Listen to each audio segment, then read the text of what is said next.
Cordial saludo, tutora. A continuación voy a hacer mi presentación de la etapa número 4 de argumentación.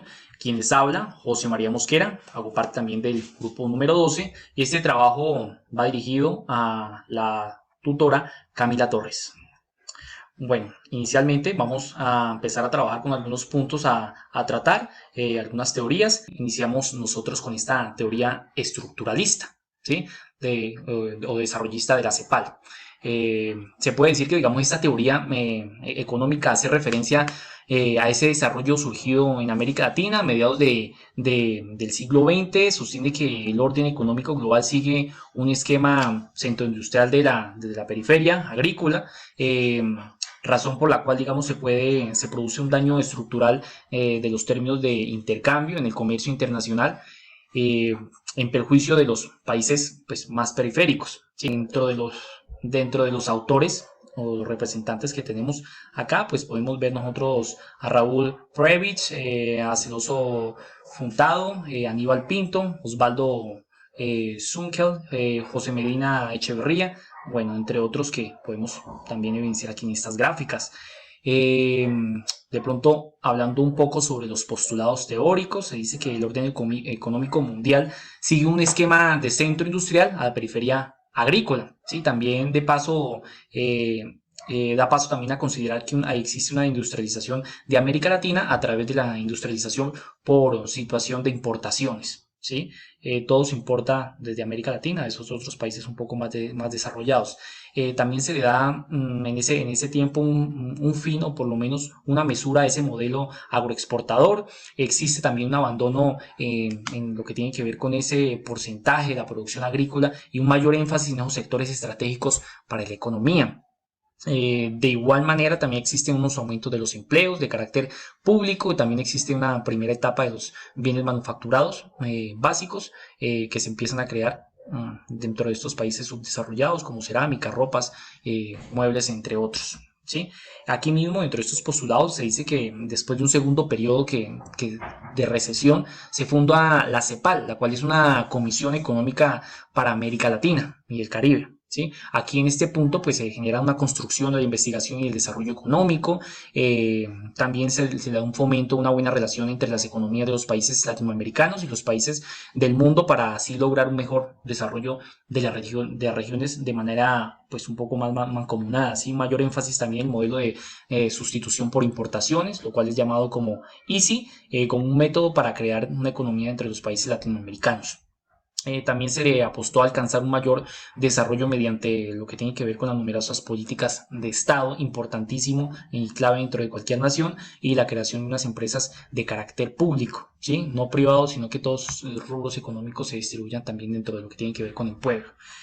Pasando un poco acá a la influencia, podemos decir que en los años 40, más o menos en el siglo XX, en América Latina pues nació un pensamiento que cuestionaba aquella teoría neoclásica en su interpretación del comercio y el desarrollo económico, lo que le permitió sustituir una gran parte de sus exportaciones del sector agrario para darle paso también a esa creación de la industria local, y sí, de ahí también fomentar ese desarrollo en aspectos tales como la economía, el empleo, la investigación importantísima en el desarrollo de cada nación, la producción, la política y la creación de empresas. Bueno, para hablar un poco sobre algunos ejemplos, podemos hablar de pronto que la industrialización de las materias primas que se daban en ese momento, pues era el trigo, la soya, la madera, el petróleo, el cobre, el aluminio, la plata, bueno, diversos elementos entre plásticos, gomas y otros, que le daban un valor también agregado esos países que recibían esas importaciones. También pues también lo que se hizo fue reemplazar esas importaciones, ¿sí? Esa industrialización por una situación de importaciones, lo que le permitió también mejorar los términos de intercambio, así que en ese sentido pues los países empezaron a aumentar un poco más su economía y su desarrollo, volviéndose un poco más dependientes. Para hablar un poco ya de esta segunda teoría, tenemos nosotros la teoría de la dependencia. Acá podemos ver de pronto una imagen que nos ilustra un poco más gráfico esta realidad. Se dice que pues, esta teoría pues, está creada básicamente entre los años 1960 y entre 1970, ¿sí? Por unos científicos sociales. Las circunstancias de estancamiento socioeconómico latinoamericano en el siglo XX, se dio una respuesta también a la teoría de la industrialización, de lo que tiene que ver con la Comisión Económica de América Latina, la CEPAL, y también a la teoría del desarrollo. Se dice que esta teoría pues utiliza la dualidad de metrópolis-satélite para demostrar que la economía mundial, ¿sí?, tiene ese diseño desigual y pernicioso para aquellos países que no son desarrollados. A lo que se les ha asignado un rol de pronto de subordinación y de producción de materias primas con un bajo valor agregado. Por lo tanto, esas decisiones fundamentales en los mayores beneficios se realizan en los países centrales, en los que se ha considerado como una producción industrial de alto valor agregado. Podemos ver que dentro de unos postulados teóricos que tenemos acá, pues está Enzo Faleto, Roy Mauro y Celoso Furtado, bueno, entre otros que pueden existir. Para hablar de algunos postulados teóricos, podemos decir que aquí se da una existencia de las relaciones desiguales de poder, donde la subordinación no solo está en aquella dimensión económica, sino que también está en ese plano político y cultural, las cuales determinan las relaciones comerciales y el desarrollo ampliado de la dependencia. Por otra parte, pues también se puede ver que las naciones pobres del sur proveen a las naciones ricas sus recursos naturales, su mano de obra barata y un destino ideal para que la tecnología pues sea poco obsoleta, y situaciones sin las cuales estas últimas naciones no podrían mantener ese nivel de vida que es a las cuales de pronto nosotros los hemos tenido acostumbrados. También las naciones ricas lo que buscaban era eliminar cualquier tipo o de intento que las naciones dependientes pudieran tener para poder sobresalir o mantenerse en esa situación económica de desarrollo a través de lo que tiene que ver con la fuerza militar. Hablamos nosotros también acá de una influencia. Se dice que en este caso la influencia grande fue de los científicos sociales, que crean, digamos, esta teoría como una respuesta a la teoría de la industrialización de la CEPAL y a la teoría del desarrollo, teniendo gran influencia en este caso la comercialización de los productores agrarios latinoamericanos, los cuales reconocieron la gran desigualdad entre los exportadores de materias primas y los productores industriales, que le dan un alto nivel agregado a estos productos. Uno de los ejemplos que tenemos acá es que las naciones ricas buscaban pues perpetuar en el estado de dependencia por múltiples razones de desarrollo y supervivencia. Esta influencia pues básicamente de progreso no solo se limitaba a ese carácter económico, sino que va un poco más allá, ¿sí?, de lo que se puede conseguir a través del capital obtenido, llegando a ámbitos económicos, políticos, educativos, culturales, recreativos, bueno, entre otros, ¿sí? No solamente lo que se puede conseguir a través de los recursos económicos como tal, sino ese tipo de bienes y servicios que pueden generar ese desarrollo un poco más general, ese desarrollo humano en cada país. Ya pasaríamos nosotros acá a esta tercera teoría. Esta es la teoría de la liberación, ¿sí? Esta teoría de la liberación básicamente se dice que la teología de la liberación también es conocida pues, de esta manera, dado de que es el esfuerzo básicamente de los pobres junto a los aliados que buscaban en la fe cristiana y en el evangelio, digamos, de Jesucristo, la inspiración para el compromiso contra la pobreza y la liberación del hombre. Podemos ver que de pronto dentro de algunos postulados teóricos está que el cristiano está comprometido en la liberación y en una praxis transformadora y liberadora que trata de abolir, digamos, la situación injusta, de construir, digamos, una sociedad construir una sociedad y hombres nuevos. El compromiso también de los pobres se fundamenta en la teoría de la dependencia, donde el pecado es básicamente esa parte estructural, ¿sí?, de la pobreza. También se fundamenta y se integran diversas teorías para construir un enfoque un poco más humano.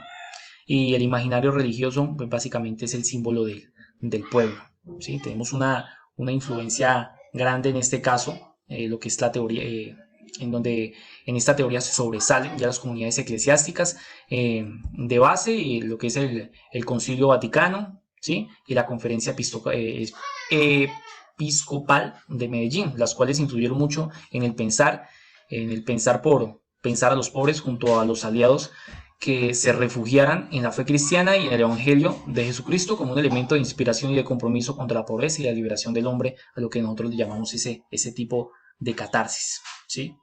Para mostrar de pronto acá un ejemplo, ¿sí? Podemos ver que fue posible observar la correlación entre los cristianos, movimientos sociales y políticos, lo que le permitió una red de circulación de intereses. Este tipo de relaciones de pronto de intercambio interculturales y culturales no solo se vio en América Latina, sino que fue un frente de actores exógenos, sino que también se promulgó en Europa y en América del Norte diferentes dinámicas interculturales por causa del paso de los latinoamericanos. Este tipo de solidaridades de pronto internacionales de los diferentes pensamientos da inicio a los consensos de mutuo acuerdo. Para hablar ya un poco más sobre esta cuarta teoría, es la teoría del desarrollo y del subdesarrollo, ¿sí? Básicamente, pues tenemos aquí unos postulados donde está John Gray, Samir Anin, Rafael Sorael, Alonso Aguilar, bueno, entre otros. Para hablar, digamos, sobre algunos postulados teóricos y también, de cierta manera, esa influencia de algunos movimientos, podemos darnos cuenta de que, según la postura del liberalismo y el camino al éxito, al desarrollo, se logra considerando que la realización de los actuales países ricos mediante la acumulación de riquezas y el aumento de la producción y la innovación de la tecnología. Teniendo en cuenta de pronto un poco la teoría del keynesianismo, el liberalismo tiene esos defectos que dificultan el desarrollo de los países, lo que le hace necesaria ese tipo de reformas estructurales a los países pobres o incluso la economía global. Y según el marxismo, los países subdesarrollados, aunque realicen reformas tanto internas como en el comercio mundial, jamás llegarán a ese desarrollo que los países ya se han desarrollado, dado que se lo impiden porque no les conviene. Y según el humanismo, de pronto el principal error de los opositores es que estos se enfocan tanto en el método que olvidan mucho el objetivo al cual están apostando. Uno de los ejemplos claros de pronto son las dos principales teorías del desarrollo, son la fundada en la monoeconomía y en los beneficios mutuos. La teoría de la modernización afirma en este caso de que el desarrollo es un proceso progresivo, sistemático, transformador y evolutivo, ¿sí? Bueno, continuamos con nuestra quinta teoría, la cual es la teoría de la revolución. Básicamente se dice que esta teoría de la revolución proclama una emergencia de unas nuevas dinámicas, unas nuevas realidades, ¿sí? En cuanto a lo que tiene que ver con ese tipo de desarrollo de la izquierda radical, ¿sí? Para nombrar de pronto algunos autores o representantes, está pues Ernesto Che Guevara, Karl Marx, Hannah Arendt,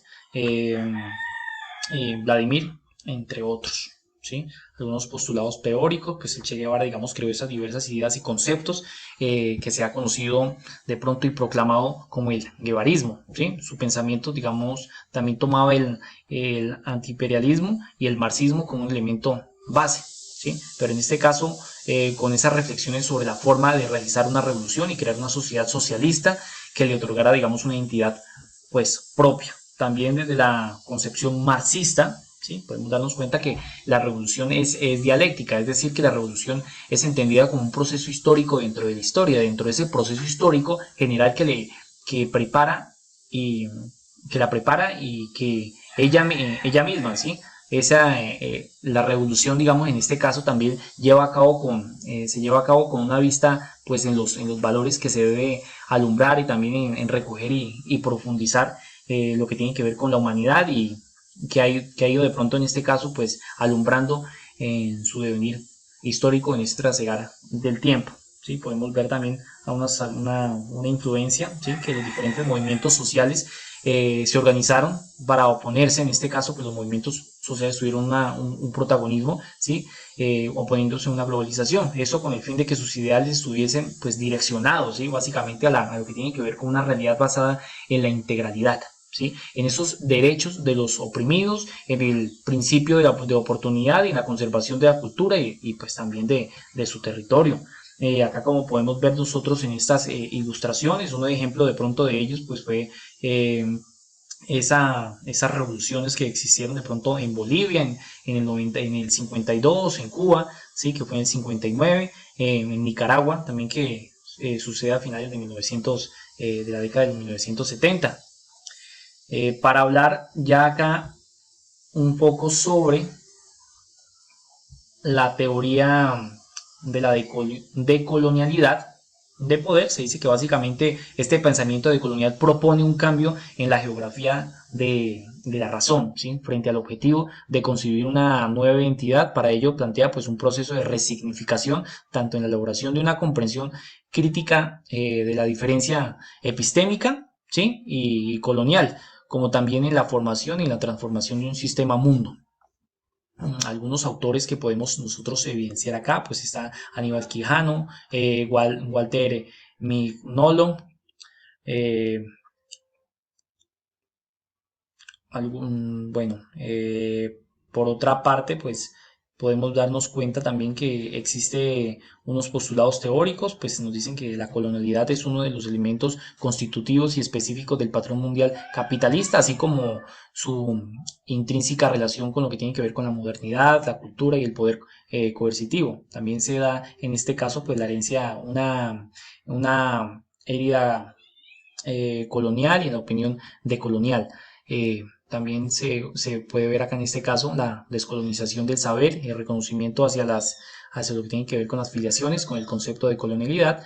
Podemos también encontrar una influencia, ¿sí? En que la decolonialidad asume el reto de generar una transformación en donde se contemplen los elementos coloniales para la reconstrucción de su identidad, pero sin dejar al lado su propia esencia.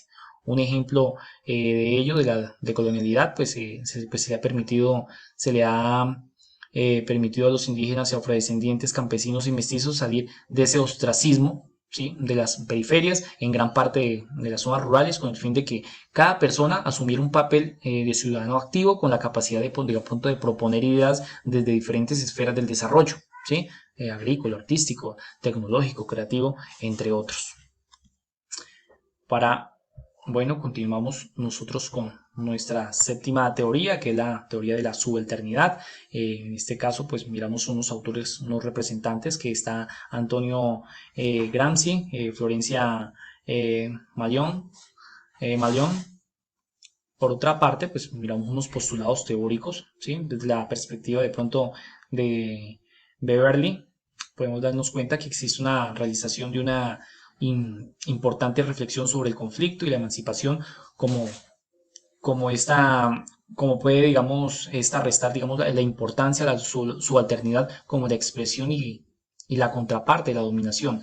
Por otra parte, está la perspectiva en lo subalterno a través de los procesos históricos, constituyendo a los sujetos como quienes hacen esa historia en condiciones que ellos no han elegido, sino que se les ha sido delegadas. Está la crítica del discurso hegemónico en las humanidades, letras que anulan de pronto al subalterno, permitiendo de pronto representar y hablar por él. Esto pues conlleva que a su vez se vea una crítica a las instituciones donde este saber hegemónico toma una gran relevancia en lo que tiene que ver con la universalidad. Podemos ver también una gran influencia en este caso de los colonizadores. ¿Sí? Desde esta perspectiva pues definieron que la nueva identidad de las poblaciones aborígenes colonizadas como indios, para que esas poblaciones, digamos, de la dominación colonial, para esas poblaciones la dominación colonial implicaba, pues en consecuencia, el despojo también de la represión de las desidentidades originarias, ¿sí? Y a lo largo del plazo, a largo plazo, pues también la pérdida de estas y la admisión de una identidad pues negativa que no era de ellas, ¿no? Para ver de pronto algunos ejemplos de toda esta realidad que se vive aquí en este momento, pues podemos ver que las poblaciones colonizadas eran pues impedidas en objetivar sus propias imágenes, símbolos y experiencias. Fueron también pues obligados a admitir frente a los dominadores la condición de deshonra de su imaginario. También se impidió realizar las prácticas de relación con lo sagrado y fueron sometidos a aprender, digamos, sus lenguas a través de la fuerza. Bueno, aquí vamos con nuestra última teoría, que es la teoría de los estudios culturales. En este caso, pues tenemos nosotros a unos autores, entre ellos pues está Stuart Hart, Richard Howard, uno de los postulados de pronto teóricos que tenemos nosotros. Se dice que los estudios culturales se diferencian de los estudios sobre la cultura por la combinación de una serie de rasgos y características que los configuraría como un proyecto intelectual y político pues muy particular. Estos estudios básicamente podemos decir nosotros que se basan en entender y explicar la articulación de las clases sociales y la práctica cultural. Podemos nosotros aquí tener una influencia, pues los estudios culturales en este caso pues examinan sus materias en términos de prácticas culturales y sus relaciones con el poder. Estos estudios culturales tienen como objetivo, digamos, como comprender la cultura en toda su generalidad, ¿sí? Analizando su contexto político y social, que es el lugar donde se manifiesta pues, la cultura misma. Uno de los ejemplos de ellos, pues que en el ámbito de los estudios culturales cambia un poco la economía, la política, la comunicación, la historia, la sociología, la teoría social, la teoría literaria, entre otros medios de comunicación también, la antropología, cine, toda la parte de lo que tiene que ver con la filosofía eh, y diversos fenómenos culturales que se pueden ver de pronto en las sociedades. Ya como últimos puntos, podemos nosotros adentrarnos aquí a lo que tiene que ver con la reflexión. En este caso, pues tenemos nosotros la pregunta de que cuál es el papel del lugar del lugar y de la naturaleza en que el debate sociológico latinoamericano y por qué debe estar este en el centro del quehacer político de las comunidades, ¿sí? En este caso, pues nosotros podemos decir que pues en pleno siglo XXI en el que nos encontramos, el papel del lugar pues han tenido una gran relación con la globalización, lo que ha generado, digamos, unos procesos de desplazamiento, aquellas diásporas o migraciones o tal vez viajes muy diferente a lo que tiene que ver con lo local, ¿no? Lo cual pues alude a la socialización, al hogar y a las tradiciones. Sin lugar a dudas, pues la desterritorialización pues ha traído consecuencias profundas en la comprensión de nuestra identidad, puesto que se ha venido, digamos, dejando de lado esa cultura, el conocimiento, la naturaleza misma y las prácticas mismas de la economía que nosotros pues poseíamos. Se dice también que pues, en este caso la experiencia de desarrollo ha significado para la mayoría de las personas una ruptura del lugar, dado que se centra en un proceso económico materialista, dejando de pronto de lado, en este caso, aquel progreso basado en la conservación del medio ambiente. ¿Sí? La naturaleza, el cual pues debería ser como la base central del poder modernismo, dado que pues es precisamente a través de él que los seres humanos subsistimos en este planeta, en este mundo. Este debate, digamos, sociológico entre el papel del lugar y de la naturaleza es trascendental, ¿sí? Que se extrapole esas dinámicas políticas, dado que el desarrollo debe contemplar el derecho a la vida de quienes habitamos en este planeta y de nuestras futuras generaciones. En este caso, pues estaríamos hablando nosotros de ese desarrollo sustentable, más que sostenible. Ante esto, pues cualquier salida alterna debe tomar en cuenta los modelos de naturaleza basados en el lugar y así como las prácticas culturales y la ecología, las dinámicas económicas y la relación que tienen que ver con el ambiente. Como una segunda reflexión, pues tenemos nosotros, porque desde la perspectiva de pronto aquí de Escobar es importante hacer visible las múltiples lógicas locales de producción de culturas e identidades, prácticas ecológicas y económicas que emergen sin cesar de las comunidades de todo el mundo. Pues en este caso, en este sentido, la realidad que enfrenta el mundo va en contravía de la vida misma, ¿sí? De nuestro planeta, y por ello pues es importante la liberación de unos nuevos imaginarios, ¿sí? Unos imaginarios que no sean capitalistas, con el fin de que formen, digamos, parte de la nueva construcción de estructuras económicas, todo esto pues con el fin de defender las culturas locales frente a las culturas dominantes para que puedan convertirse en fuerzas políticas y de vida efectivas. Dentro de la tercera reflexión, pues podemos encontrar que puede el mundo ser, digamos, reconocido y construido de acuerdo a la lógica de las prácticas de la cultura, la naturaleza y la economía.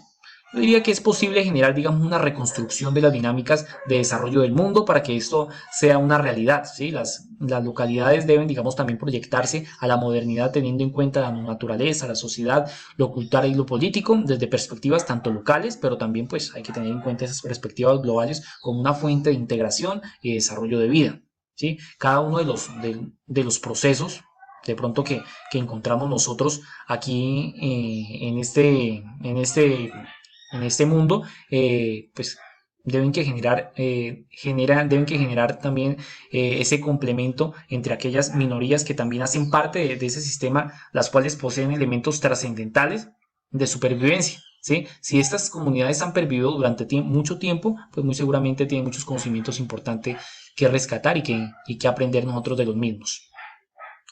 Finalmente, pues tenemos nosotros nuestra última reflexión, ¿sí? Eh, donde nos dice nosotros que cuál es el papel de profundizar en el conocimiento del pensamiento propio y las nuevas categorías teóricas pensadas a partir de nuestras propias realidades en formación como sociólogos. Básicamente yo los dividí o los tengo en cuenta en unos postulados, ¿sí? Esta pregunta hace alusión a que es necesario desde esta postura pues darle atención, digamos, al lugar de las culturas locales, generar también unas esferas ecológicas alternativas que pueden abrirse en contra de las ecologías imperialistas que le dan a la naturaleza, preservar también la identidad de las culturas frente a la modernidad capitalista, también que exista un equilibrio entre lo que se consume y lo que el mundo también puede, está en la capacidad de proveer, ¿sí? Incentivar una economía local a través de las empresas que puedan sustentar esas necesidades que el pueblo requiere y incentivar ese reconocimiento del valor de su cosmovisión, de su forma de ver y entender y ver las cosas.